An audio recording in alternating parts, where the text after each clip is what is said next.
It's crazy how this just keeps going on, man. Really, this is nuts. How does this keep happening? Federal officials have not disclosed exact numbers, but there is broad reporting about migrants being swept up during recent immigration raids. It is a scary proposition for tens of thousands of hard-working migrants, especially those. So, as ICE agents hard-working oh my God. New York City looking for dangerous individuals and gang members, they can wind up at pretty much any business. And while an alleged raid at one of Amazon's warehouses was probably shocking to everyone inside, immigrant advocates are outraged, saying workplace raids have nothing to do with deporting the high-level criminals ICE says they're after. Unless, of course, those criminals are doing whatever they can to hide in plain sight. Exclusive video of federal agents swarming into a Washington Heights building hours after a similar sting in the Bronx. Got him. A couple dozen arrests made in the early morning hours across the city, and that number growing. It's leading to fear in these communities. It's not only palpable, but it's starting to actually become more and more visible. There have been raids in nearby Newark, New Jersey at a wholesaler of fish there. And then we saw most recently a raid at the Bronx Terminal Market. It's a well-known food market. Antonio and Sarahi own 2 businesses and employ nearly 30 people, some of whom are also undocumented. Sounds like a fine to me. I mean, how is it that somebody is going and you know that they're even admitting we're hiring illegal fucking aliens to work at the business? How the fuck is this guy not immediately fined at least? Isn't it illegal? It is. It's cheaper though. I don't even know what to say. How does this happen? Entrepreneurs, we're working hard. We don't have any criminal records. We're following the rules. We're making the community a better place, a safe place. How do you make the community a better place or a safer place? That's not even true. Number one, you have a criminal record by the fact that you have a record at all. The record that you have in the United States is foundational around you being a criminal. What do you mean? Number one. Number two, also, what about these companies that are taking advantage of it as well? We follow the rules. Just like somebody breaks into your house, but they take their shoes off whenever they get inside. You're sweeping up a lot of them, all illegal entrants. Do you really believe they're the same? No, absolutely not. And that's why we're prioritizing public safety threats and national security threats. And we have given ICE instructions. When you look for the bad guy and you find others with him, you will arrest them because they're in the country in violation. That's an AOE. That's an AOE damage. Law. AOE effect. 400,000 people. So That's an alleged nuts. ICE raid took place at an Amazon warehouse Oh my with God. a manager at the facility warning it might not be the 400,000. last. And even That's though the news insane. outlet on this says they can't confirm all the Jesus. details, what nobody in New York wants to admit is that if ICE does go and raid a warehouse and they take dangerous criminals and get them out of the country, they've done everyone in there a favor. Because according to the border czar, ICE doesn't just raid random businesses. And if ICE gets a tip that a criminal is hiding at or being aided by a business, they may locate individuals in the company of that criminal. They gotta start finding these businesses and charging the business owners. If the business owners know that they're hiring illegals, you gotta charge them. You have to do it. Because that's what's gonna make this shit stop. Because if they don't ever get in trouble, all they're gonna do is wait for, in 4 years, right? Like let's say somebody it's not like Trump wins, right? And, things go back to the way they were, and it's just going to keep happening.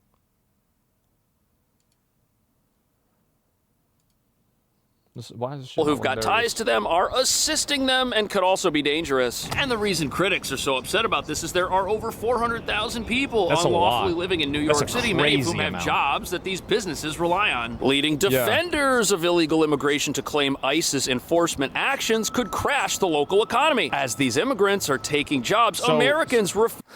you talking about crashing the economy. Let me get this straight. The only way the economy can survive is on the backs of people that are that have less rights and less protections than American citizens. So we can't We can't make sure that American citizens get these jobs instead because that would be too expensive. We have to have a second class of citizens to do these jobs instead. Now, I've heard this before. Used to work at. An extreme statement for sure, as one has to wonder if it's possible 0 legal New York residents will work in air-conditioned convenience stores or allegedly at places like Amazon, especially when a 2022 study revealed 17% of workers under the age of 24 want jobs but can't find them. And that brings us to the real reason why workplace raids are an important part of keeping the country both safe and prosperous, allowing a massive number of people to illegally live in your city and get jobs there just empowers the criminals who connect them with these jobs in the first place. We're talking gang members and the businesses that prey upon these folks, who even though they claim they're making the world a better place, it's not me on his hat. Are doing no such thing when they underpay and exploit their workers. Now, of course, it's very hard to blame individual workers for taking jobs that are offered to them if they're here and need to feed themselves. But the businesses hiring these people instead of Americans are preying on their desperate situation, taking advantage of people who have 0 workplace protections, like guaranteed minimum wage and labor safety laws. Plus, as you're about to see, it's also they don't have bargaining power because if somebody wants to quit their job because they're being mistreated, there's the problem that now maybe this person can call ICE on you because they have your name. They might know where you live. That's another big risk. Someone gets an illegal job at a legitimate-looking business, they're often only able to do it with the help of criminals who've embedded themselves in sanctuary cities. It's insane, man. We must prosecute the business owners? Yeah. That's what they need to do. If they prosecute the business owners, this shit stops overnight, instantaneously. The only reason why these people are able to do this is because they don't get in trouble. That's it. So here we've got a whole bunch of local businesses. Some are part of a larger corporate entity. Others are small independent shops. They might only have 1 or 2 locations. And according to the news, some of these independent places have admitted to hiring people who are unlawfully in the country. And some of these individuals have figured out how to get jobs at larger corporate chains that might have a more thorough employment vetting process. And now workers at pretty much every business are on edge, thinking that at any moment ICE agents could walk in the door looking for somebody who's dangerous. Antonio and Sarahi own their family home, 2 businesses, this restaurant and the deli at the corner, and employ nearly 30 people. That's a lot of people. Some of whom are also undocumented. So there's illegal immigrants that you're hiring on purpose. Well, fuck. I mean, that was easy. Holy shit. They just say it.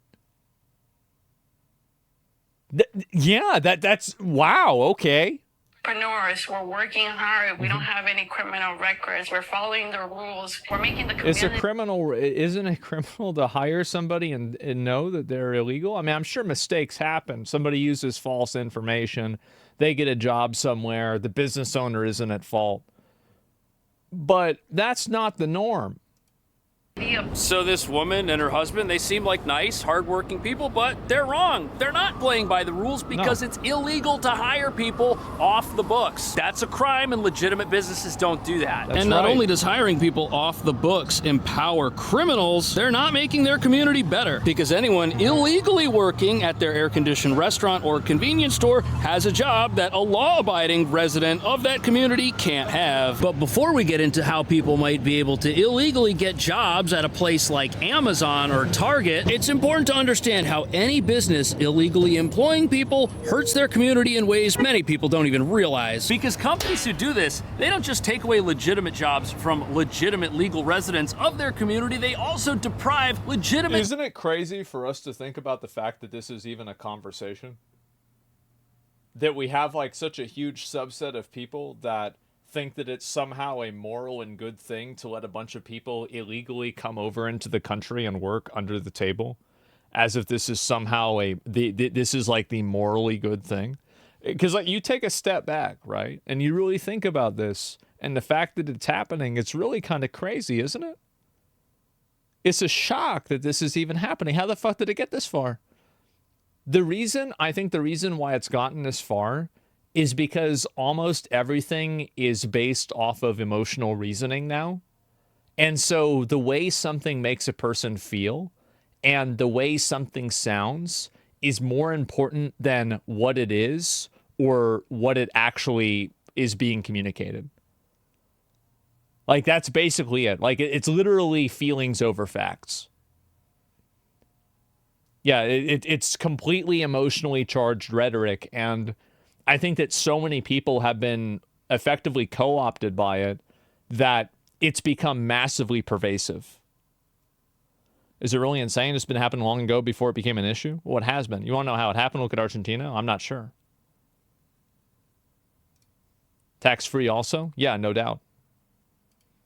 Business owners of the opportunity to compete in a fair marketplace. Think about that. How do you open a legitimate restaurant or cafe next to one that's not playing by the rules and has lower labor costs than you do? Your prices are automatic. This is a really good point he's bringing up. Is that, like, it also hurts legitimate businesses, because if this business is able to operate at a lower cost because they're breaking the rules, then the other business either has to lose business to that person or make less money or do something else illegal themselves. It's an unfair advantage. Yeah. And this is, I think the problem, this door is locked. Bro, look, they lock, Monster Energy is getting locked behind a fucking door? Oh my God. It fucks the whole system. Yeah. And this is what I think a lot of these people don't understand, is that the second and third order effects of this type of stuff is very dangerous and it's very problematic. And I think that a good example is what he just brought up about how other businesses now can't compete in the market because these other businesses are operating at a margin that is obtained through illegal labor. Going to be higher than theirs because you pay more for labor than they do. And in a tough economy, whoever's got the lowest prices, they're the ones who are going to win and everybody else is going to lose. And if people are working at a place in an off-the-books manner, they're not benefiting either. Sure, they might have a job, but it exists in the shadows, and these people don't benefit from any of the worker protections, which exist to stop predatory businesses from harming their workers in the first place. And living in a country where the laws that protect others don't apply to you is not the American dream. Instead, it just means that you're being taken. Well, it was before 1965. And that was kind of a bad thing, you know? Advantage of. Worksite enforcement's coming back. No one hires an illegal alien out of the goodness of their heart. They hire them because they work them hard to pay them unless they're under the competition as U.S. citizen employees. Exactly. But most importantly, what do we... Yeah, I love how these business owners, these like fucking, in a lot of cases, not with that one, but like in a lot of these cases, like these millionaire business owners are trying to make this emotional argument of, oh, we need to hire these people. We're trying to do it for the out of the goodness of our heart. No, you're doing it to save money, and you know it. Most victims of trafficking? Work sites. They have to pay the cartels off. They force them in labor situations, overwork them, abuse them. So, you know, this is something that many people have never considered. The fact that when ICE raids a business, they find trafficking victims, that totally goes against the narrative that ICE is going into these places and pulling out people who wish they were there and are the happiest they've ever been. Especially when they're only going to businesses based on tips about ongoing criminal activity and the presence of dangerous individuals. They're not going to places where the only thing possibly going wrong are that otherwise law-abiding people are working illegally. And in New York especially, the signs of trafficking are everywhere. Literally, if you go to the bus terminal, a location where many asylum seekers and recent immigrants first arrive, you'll see signs warning people about this, which wouldn't I wonder why that's there. What could possibly be the reason? Be there if it wasn't a problem. And according to the Border Czar, when businesses do their hiring, they could be bringing people into their company. Like usually they don't have stop signs in the middle of the forest, do they? Are trafficking victims, and they might not even know it. Yet that person's entire paycheck ends up getting turned over to the criminals who forced them to take that job in the first place. And where might these criminals find their victims? Well, this report says they're being located in the very shelters that New York City opened to keep people safe. Shelters which are infested with gang members because as a sanctuary city, we don't do background checks, and police are banned from patrolling these places, which just... How the fuck did this happen? This is amazing. What the hell is going on? Oh my God. This guy actually makes a good comment. This is his first message ever. He made his account an hour ago. This is a prime example of how the middle class was being hollowed out and yet somehow never became an election issue until recently. This is how regular people become radicalized. This is his first message. And he's fucking right. Absolutely fucking right. There it is. Yep. Somebody made a fucking account. Imagine that. After ban evasion, hey, he learned his lesson. Allows the criminals who are smuggling weapons inside to become the de facto law and order standard, doing whatever they want to whoever they want, and nobody can stop them. However, these gangs, they're not just getting people jobs at little mom and pop restaurants or convenience stores, they're also helping people get jobs at corporate entities that may have no idea they've just hired somebody illegally. Yeah, sure, that happens. Being arrested repeatedly on the Mag Mile for retail theft, and once they were interviewed, they explained why. They were then being able to either buy or trade for Social Security numbers, cards, or American permanent residency cards. See, this is kind of the issue, is that, like, you let people in illegally and there's like a cascade of other illegal activities like identity theft and other types of fraud that happen as a necessity to a person living in the country illegally. And so it's not like somebody just comes over here and they're just here and that's it. There's always like all of these knock-on effects that happen like this. And this story we were getting over and over again. This is what the migrants were bartering. This is like, don't you think the tax burden on small business owners and companies is so high that it leads them to bend the rules? The tax burden on businesses is so high? No, I don't think so. I think when they can afford to pay their CEOs and their executives millions of dollars and sometimes tens of millions of dollars a year, no, I'm not going to think about the tax burdens. I actually think the taxes in some cases should probably even be higher. So yeah, no, I don't think so at all. And also, like, small businesses, so there are small businesses, like the entire, so like the premise here is that a small business can't exist unless they hire illegal labor. We all know that's not true. And there are a lot of small businesses that do exist without hiring illegal labor. So why is it that some of them can and other ones can't? Well, maybe that's a skill issue.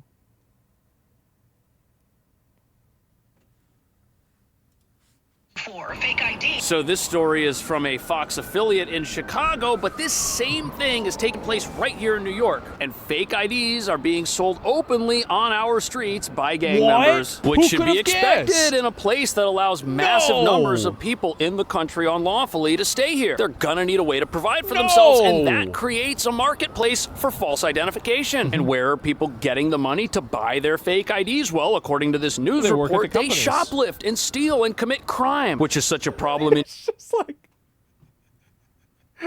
we have a city where we don't arrest people for coming here illegally, and they're stealing people's identities. They're working jobs under the table. They're making money by stealing stuff out of stores and then selling it on the street.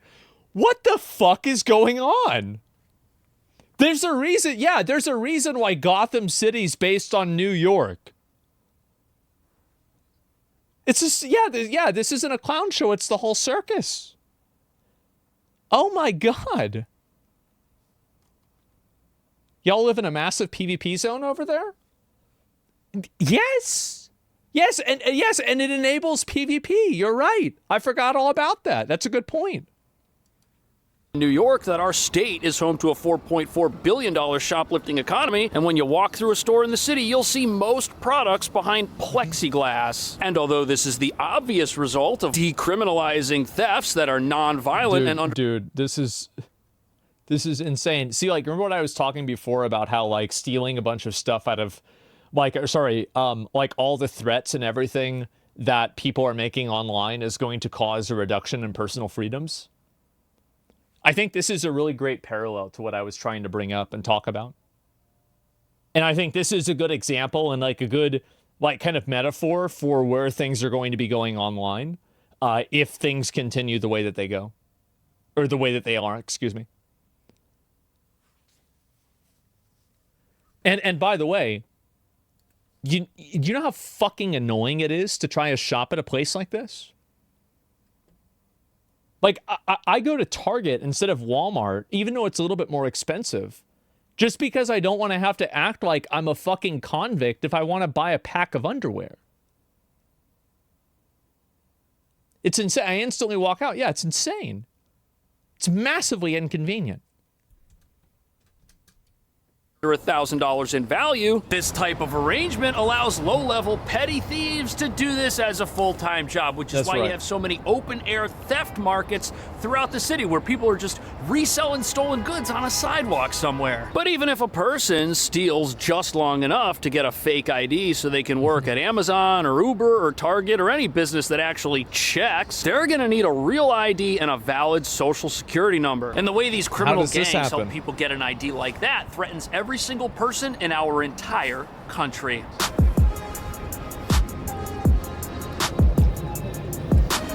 It's crazy how stupid people are that they couldn't see this happening. It's actually shocking to me that this obvious effect is somehow completely, like, just incomprehensible. It's by design. You think it's by design? I think that you put too much faith in the system. I think the fact is that it's just a massive amount of emotional reasoning and stupid people doing the thing that makes them feel good. That's what I think it is. And you're right that there's probably an Illuminati that's working behind the scenes that's trying to make this happen. But it's still happening voluntarily. The people are still making decisions and choosing to do this. That's what I care about. So it's one thing for a person who's in the country illegally to get a job at a place where the owners think that they're doing... Didn't you just read how Soros funded it? Don't you understand what I'm saying? Is that, like, obviously you're always going to have bad actors that are going to try to, push weird agendas or for whatever thing, everything, right?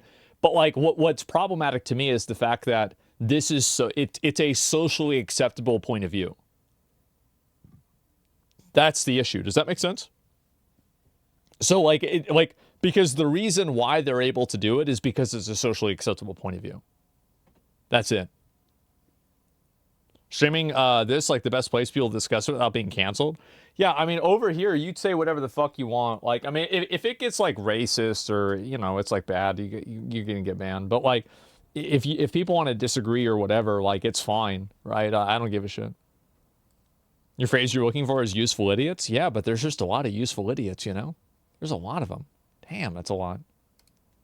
World a favor, but it's quite another for that person to get a job at a legitimate looking place like this Subway where they check. But in a city with over 400,000 people who aren't supposed to be here needing employment, that's gonna have to happen if everybody wants to work. And because of that, you have a new victim entering the equation when it comes to unlawful employment. And that victim is anyone who has legal work authorization in this country. This is what the migrants were bartering for, fake IDs, in order to secure employment. And then the vast majority of them are released. Nearly 500 fake IDs were uncovered, social security cards, driver's licenses, and American permanent... So you gotta wonder, where does a gang like this get hundreds of fake IDs? They've got stacks of them, and they're all for sale. Now, of course, the IDs could all be bogus, but it's not gonna be good for business if word gets around that they don't help people get jobs. Yeah, which means if somebody puts the information on that ID through some sort of database that checks to see if people can actually get jobs, there can't be any errors, which means some of the IDs floating around out there got into the hands of criminals in an illegitimate manner. Now, the way for criminals to get their first few IDs that they sell are to have themselves, friends, or family members recreate a legitimate ID and then sell those IDs to people who kind of look like whoever's on the picture. But that's not going to work forever. And the fact that there's demand for these things should terrify everyone who's ever been involved in some sort of data breach. If your identity or personal documents have ever leaked, a more sophisticated criminal could use that information to recreate your ID with someone else's picture on it, and then they could sell it an unlimited number of times to an unlimited number of people. This article says a legit driver's license will go for $500. The New York Post found gang members in Queens selling IDs from $80 to $250, some of which were obviously bogus. But what this reveals is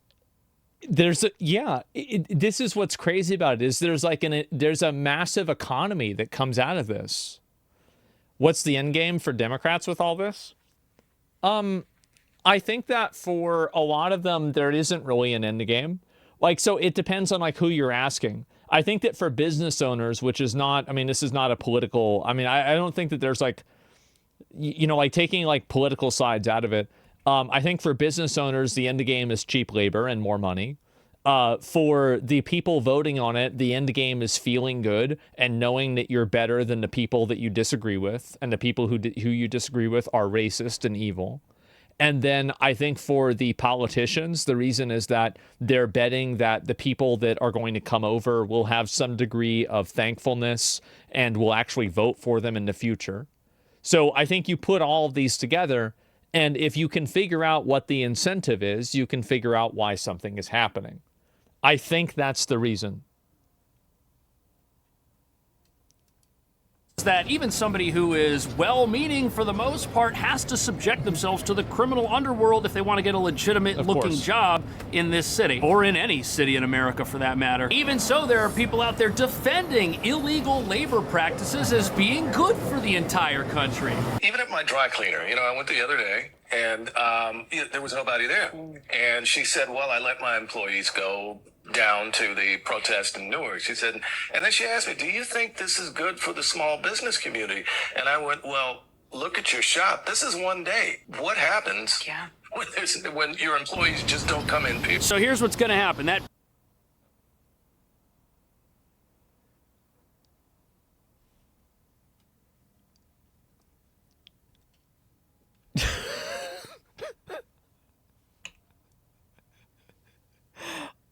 I don't even, what do you even, because they went to a protest. Yeah, you don't have any, number one, the entire premise of this is bullshit because they went to a protest. You let them go. It's like every part of this is stupid. business, they're going to be forced to hire legally, and they're going to be forced to play by the rules. When businesses and everybody plays by the rules, the country is better off. The country is not better off if businesses break the law to get a leg up on their competitors while acting like they are engaging in some noble pursuit that's not at all related to money, especially when giving those jobs just leads to numbers like this, where 17% of people aged 16 to 24 can't get jobs in New York City. And these That's are people, a lot of fucking people can't get a job. Damn.